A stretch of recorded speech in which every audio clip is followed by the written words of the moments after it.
everyone, welcome back to my humble wee channel here, where we're taking a look at spirits from around the world. Now today we're going to be diving into something from Japan. This is the Nikka Black Deep Blend. It's fairly easy to find in Japan since it's in most convenience stores. However, outside of Japan it's a lot more tricky to find. In a lot of countries it's pretty much non-existent. Now this bottle was brought back from Japan by a family friend, and you can see here. It comes in this rectangular glass bottle. It sits quite nicely on shelves. Blue label. There is another version that's got a red label, and I believe it's called the Rich Blend. I think that one is more sherry forward, with this one it's supposed to be more smoke forward. It has some interesting specs, as you can see from the label. It's bottled at 45% for a blended whiskey, and especially for a budget blended whiskey, that is pretty nice. I will give it to them. So given what we have here, let's see if this budget blend is worth buying or not. Let's see if it punches above its weight or if it's just a fairly average whiskey. Let's see. So let's pour some out.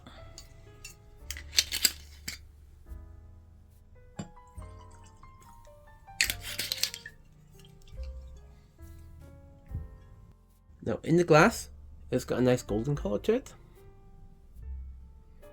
Nothing overly special. I assume there's been colouring added to it. So, let's nose this.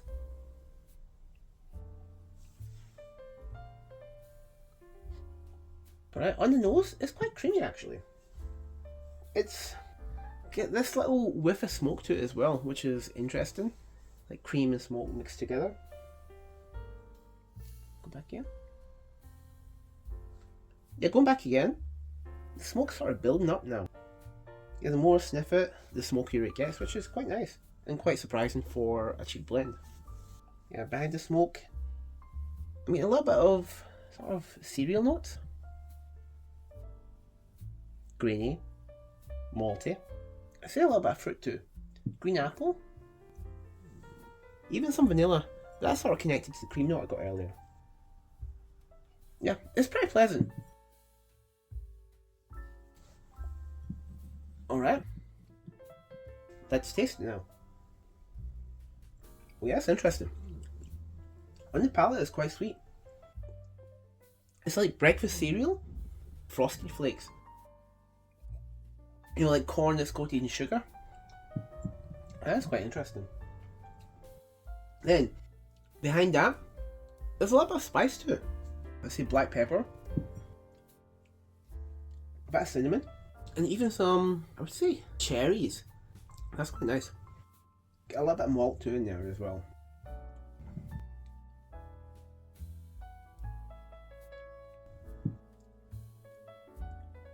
Interesting.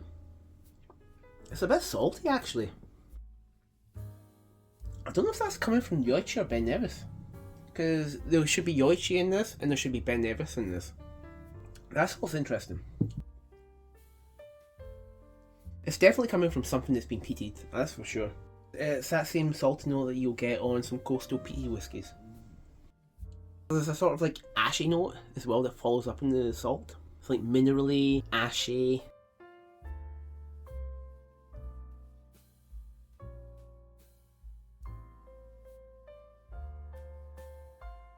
As I'm getting to the finish, so we're getting brown sugar. Funnily enough, a little bit of chocolate as well. That saltiness from earlier still staying all the way through it, as well as a bit of peaty smoke. It is a really nice combination actually, and I do kind of wish the finish was a bit longer because it doesn't really stick around for that long, which is a shame, because it's actually, for a blended whiskey, that's actually a really nice finish.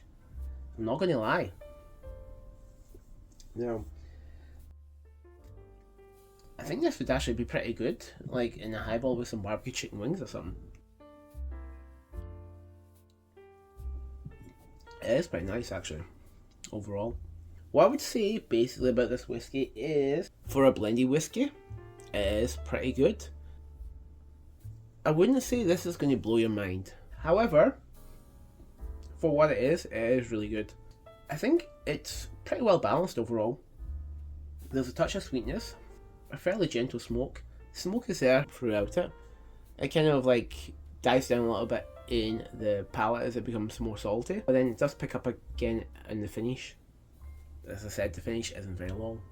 There is a bit of spice to it too from black pepper and cinnamon. For mass market blend, I would say it's definitely something worth buying if you're ever in Japan. Yeah, at around 1,600 yen, it's quite a nice budget option, but it's not going to compete with Nikka's more premium blends, like the Taketsuru, or the Nikka Tailored, or the Nikka from the barrel, or even the Nikka Frontier. But for the money you pay for it, it slays a lot of its competition. There's no question about that. That's my take on the Nikka Black Deep Blend. It's definitely something worth buying if you ever feel like it. Oh. Have you ever tried this before, or any of the other Nikka variations? If you have, feel free to comment and tell me what you think of them.